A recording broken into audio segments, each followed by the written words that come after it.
And so this is it, the 7th and decisive battle in the World's Championship. The fans already are caught up in the excitement. Warren Giles, president of the National League, beams with supreme confidence in his rebounding Bucks. Vern Law will carry the hopes of the Pirates, while the Yankees put their faith in Bob Turley. The Pirates come charging out of their dugout, and the tense struggle is underway. With 2 out in the Pittsburgh first inning, Bob Skinner draws a walk. Rocky Nelson takes a pitch that comes in too low for a ball. Turley takes his time, then with a count of 2-1, Rocky lashes at the next pitch and pulls the ball to right field. Maris retreats to the wall, but it's a vain effort. It's a powerful drive high over the screen for a home run. Bob Skinner scores ahead of Rocky, and the Pirates grab an early 2-0 lead on Nelson's long wallop into the seats. And Stengel isn't a bit happy about it. In the Yankee second with 1 out, Yogi Berra tries to push the ball down the left field line, but Hoke makes a dazzling stop. The spirit of the Pirates is at a high pitch. They're battling on every play. Hoke scrambles back to his feet and throws Berra out.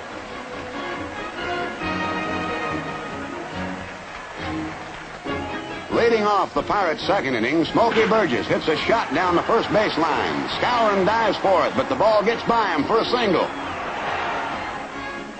Casey Stengel does gamble further on Turley and calls in Bill Stafford.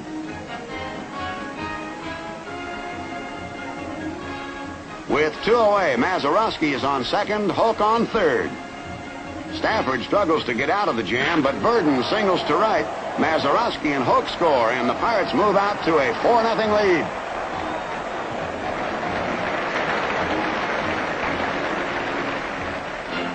In the Yankee fifth, Skowron takes a full cut at Law's pitch for another long opposite field drive. It's a home run into the right field stands. That's the second homer of the series for the muscular first sacker, both to right field. It reduces the Pittsburgh margin to 4-1.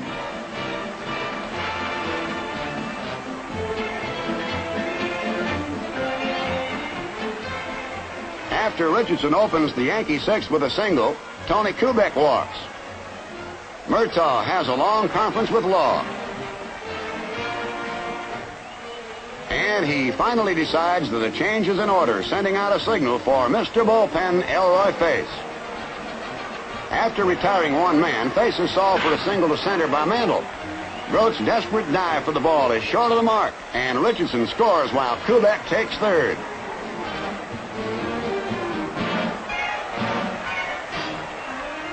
Face goes into his stretch, throws, and Berra gets around on the pitch for a high fly ball to right field.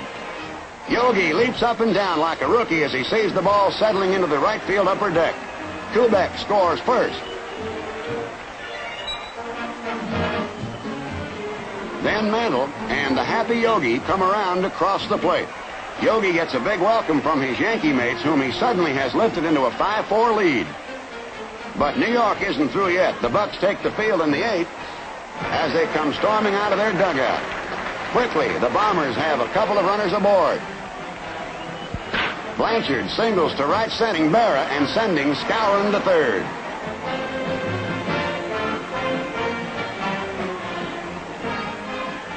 Cletus Boyer keeps the rally rolling as he lines a double into the left field corner. Skowron scores, and New York has a 7-4 margin in the final game of the series.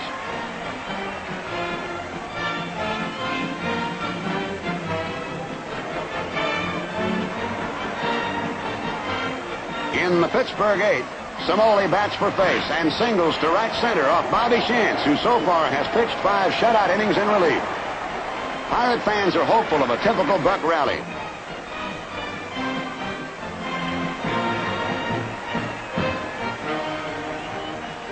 Shantz checks the runner, and then Bill Burden slaps a ground ball to short that looks like an easy double play ball. A bad hop, and Kubek is struck on the neck. Richardson comes over to give him aid. It's a bad break for Tony and the Yankees. Slow motion film reveals the sharpness with which the ball bounded up so that he couldn't even get his hands up fast enough to protect himself.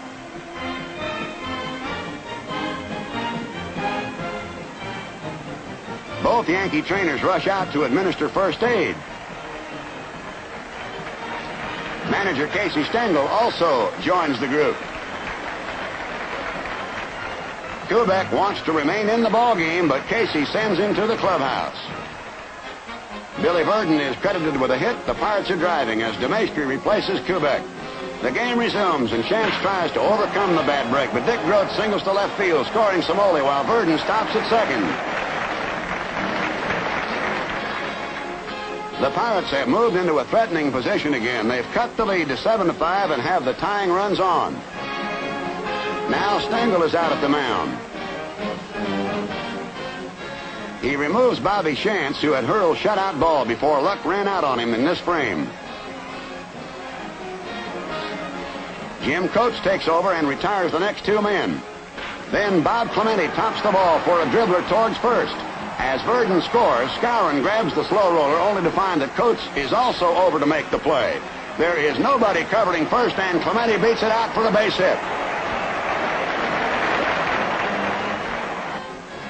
With Groat on third and Clemente on first base, Hal Smith steps to the plate, settles in his stance, and then misses a vicious swing at a high fastball. The crowd is tense. When Coates again delivers the same type of fastball that Smith had just missed, it's a far different story on this swing. There she goes, out toward the red brick wall in left center. Berra chasing, but it's gone for a home run, scoring a good 15 feet above the wall near the 406-foot marker.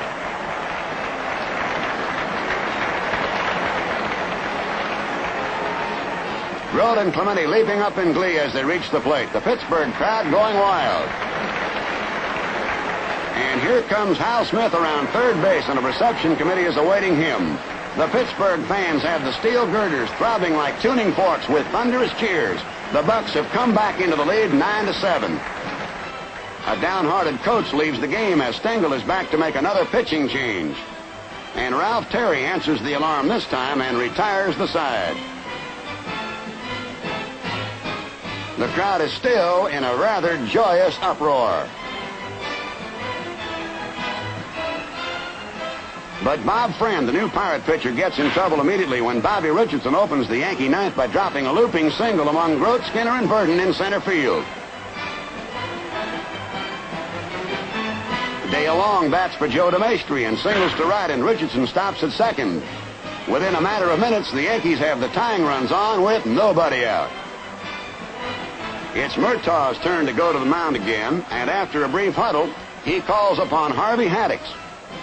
The slender lefty doesn't work often in relief, but there's a long winter ahead to rest.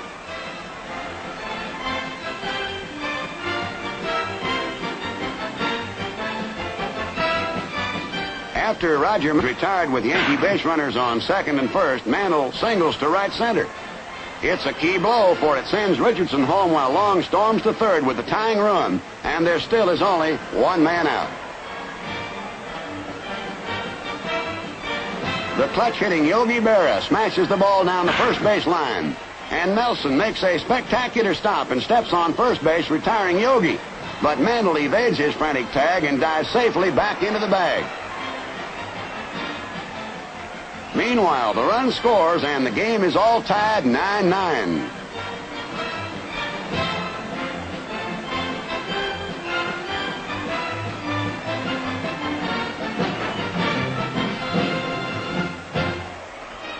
Bill Mazeroski, leading off the Pirate ninth, watches the first pitch for a ball. Terry, very cautious, takes a lot of time getting the signal and eyeing the batter, but here comes the pitch. And there she goes. It's a long one to left field that's heading for the wall as Berra keeps going back, and you can kiss it goodbye. It's a home run for Mazeroski, and the Pirates win 10-9 to become the new baseball champions of the world.